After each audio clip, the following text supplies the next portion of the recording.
ಬಿಜೆಪಿಗೆ ಒಳ್ಳೆಯಟಿನ ಭಯವಾದರೆ ಬೆಳಗಾವಿಯಲ್ಲಿ ಲಕ್ಷ್ಮೀ ಹೆಬ್ಬಾಳ್ಕರ್ ಅವರಿಗೆ ತಮ್ಮ ಪುತ್ರನ ವಿರುದ್ಧ ಕಾಂಗ್ರೆಸ್ನ ಪ್ರಮುಖ ಕೆಲವು ಶಾಸಕರೇ ಅಖಾಡಕ್ಕೆ ಇಳಿಯದೇ ಇರುವುದು ಬಹಳ ಆತಂಕಕ್ಕೆ ಎಡೆ ಮಾಡಿಕೊಟ್ಟಿದೆ. ಬೆಳಗಾವಿ ಲೋಕಸಮರದಲ್ಲಿ ಕಾಂಗ್ರೆಸ್ ಅಶೋಕ್ ಪಟ್ಟಣ್, ರಾಮದುರ್ಗ MLA, ಬೈಲಹೊಂಗಲದ ಮಹಾಂತೇಶ್ ಕೌಜಲಗಿ, ಬೆಳಗಾವಿ ಉತ್ತರದ ರಾಜು ಸೇಠ್, ಸೌದತ್ತಿ ಯಲ್ಲಮ್ಮ ಕ್ಷೇತ್ರದ MLA ವಿಶ್ವಾಸ್ ವೈದ್ಯ ಯಾರು ಕೂಡ ಫೀಲ್ಡಲ್ಲಿ ಕಾಣ್ತಾ ಇಲ್ಲ. ಈಗ ಅವರೆಲ್ಲರಿಗೂ ಕೂಡ DK ಶಿವಕುಮಾರ್ ಎಚ್ಚರಿಕೆಯನ್ನು ಕೊಟ್ಟರೂ ಕೂಡ ಅರ್ಧಕ್ಕರ್ಧ ಶಾಸಕರು ಫೀಲ್ಡಲ್ಲಿ ಕಾಣ್ತಾ ಇಲ್ಲ ಅಂತಂದರೆ ಒಳ ಏಟು ಬೀಳತ್ತಾ ಕಾಂಗ್ರೆಸ್ಗೆ ಅನ್ನುವಂಥ ಆತಂಕ ಕಾಡ್ತಾ ಇದೆ. ಅಶೋಕ್ ಪಟ್ಟಣ್ ಈ ಹಿಂದೆ ಹೇಳಿದರು 2.5 ವರ್ಷದ ನಂತರ ನಾನು ಕೂಡ ಮಂತ್ರಿ ಆಗ್ತೇನೆ ಅಂತ ಹೇಳಿ. ಹಾಗೆಯೇ ಮಹಾಂತೇಶ್ ಕೌಜಲಗಿ ಕೂಡ ಮಂತ್ರಿಗಿರಿ ಮೇಲೆ ಆಸೆ ಇಟ್ಟಿರುವಂಥವರು ಬೈಲಹೊಂಗಲದ ಶಾಸಕ. ಈ 8 ಕ್ಷೇತ್ರಗಳ ಪೈಕಿ 4 ಕ್ಷೇತ್ರಗಳ MLAಗಳು ಗೈರು ಹಾಜರಾಗ್ತಾ ಇರುವಂಥದ್ದು ಇದು ದೊಡ್ಡ ಮಟ್ಟದಲ್ಲಿ ಒಂದು ರೀತಿಯಲ್ಲಿ ಆಂತರಿಕ ಬೇಗುದಿಗೆ ಕಾರಣವಾಗಿದೆ. ಇವರ ಬೇಗುದಿ ಕೂಡ ಭಾಳ ಸ್ಪಷ್ಟ. ಯಾಕಂದರೆ JDS ಕೂಡ BJP ಕೂಡ ಅಲ್ಲಿ ಬೇಗುದಿ ಇದೆ.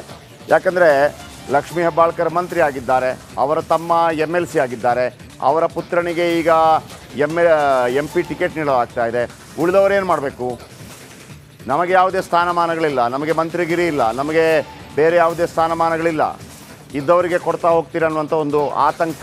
ಆಮೇಲೆ ಲಕ್ಷ್ಮೀ ಹೆಬ್ಬಾಳ್ಕರ್ ಅವರ ಮಗ ಒಮ್ಮೆ MP ಆದರೆ ನಮ್ಮ ಹಿಡಿತದಲ್ಲಿ ಏನೂ ಇರೋದಿಲ್ಲ ಅನ್ನುವಂಥ ಆತಂಕ ಕೂಡ ಕಾಡ್ತಾ ಇದೆ.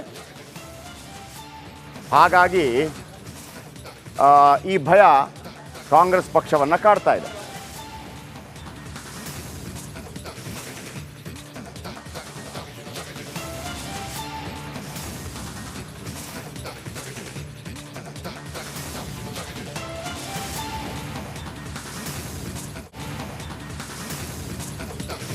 ಯಾದವ ಸಮುದಾಯ ನನ್ನನ್ನ ಕರೆಯೋದೇ ರೀತಿ ಚುನಾವಣೆಯ ಸಂದರ್ಭದಲ್ಲಿ ಅದೆಲ್ಲ ಒತ್ತದ ಅವಾಗೆಲ್ಲ ಒತ್ತದ್ದು.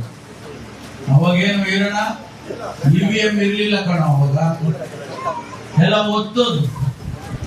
ಒಬ್ರು ಕೂತ್ಕೊಂಡು ಒತ್ಕೊಡ್ರು ಅತ್ಲಾಗೆ. ನಾನು ಅನೇಕ ಸಂದರ್ಭದಲ್ಲಿ ಜ್ಞಾಪಿಸ್ಕೊಳ್ತೀನಿ. ಹಟ್ಟಿ ಒಳಗೆ ಒಬ್ರು ನಮ್ಮ ಮಧುಚಂದ್ರ ಇಲ್ಲೂ ಅವನೇ ಅಲ್ಲ ಗಡ್ಡೆ ಒಬ್ರು ಕೂತ್ಕೊಂಡು ಒತ್ತಿ ಹೋಗಪ್ಪ ಯಾತ್ರೆಗೆ ಅಂತ ಕಳಿಸೋದು. ಇವತ್ತಿಗೂ ಕೂಡ ಯಾದವ ಸಮುದಾಯ ನನ್ನನ್ನ ಕರೆಯೋದೇ ನಮ್ಮಯ್ಯಪ್ಪ ಅಂತ. ಅದೇ ರೀತಿ ಚುನಾವಣೆಯ ಸಂದರ್ಭದಲ್ಲಿ ಅದೆಲ್ಲ ಒತ್ತದ ಅವಾಗೆಲ್ಲ ಒತ್ತದು. ಅವಾಗೇನು ಇರೋಣ EVM ಇರ್ಲಿಲ್ಲ ಕಣ, ಅವಾಗ ಎಲ್ಲ ಒತ್ತದು. ಒಬ್ರು ಕೂತ್ಕೊಂಡು ಒತ್ಕೊಡ್ರು ಅತ್ಲಾಗೆ. ನಾನು ಅನೇಕ ಸಂದರ್ಭದಲ್ಲಿ ಜ್ಞಾಪಿಸ್ಕೊಳ್ತೀನಿ.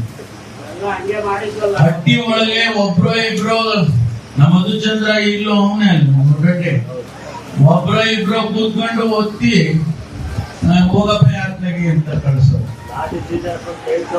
ಇವತ್ತಿಗೂ ಕೂಡ ಯಾದವ ಸಮುದಾಯ ನನ್ನನ್ನ ಕರೆಯೋದೇ ನಮ್ಮಯ್ಯಪ್ಪ ಅಂತ. ಮತ್ತಷ್ಟು ಡೀಟೇಲ್ಸ್ ನಮ್ಮ ಪ್ರತಿನಿಧಿ ಸತೀಶ್ ನೀಡ್ತಾ ಹೋಗ್ತಾರೆ. ಸತೀಶ್, ಎಕ್ಸಾಕ್ಟ್ಲಿ ಏನ್ ಅರ್ಥ ಪರಮೇಶ್ವರ್ ಅವರ ಮಾತಿನದ್ದು? ಹಾಗೆ ಇದು ನೋ ಡೌಟ್ ಚುನಾವಣೆ ಸಂದರ್ಭದಲ್ಲಿ ಗೃಹ ಸಚಿವರೇ ಈ ರೀತಿ ಹೇಳಿಕೆ ನೀಡಿರೋದು ರಾಜಕೀಯ ಕೆಸರಚಾಟಕ್ಕೆ ಕಾರಣವಾಗುವ ಎಲ್ಲ ಸಾಧ್ಯತೆ ಕೂಡ ಇದೆ. ಹೌದು ಸ್ಮಿತಾ, ಪರಮೇಶ್ವರ್ ಅವರು ಹೇಳಿರುವಂತ ಈ ಹೇಳಿಕೆ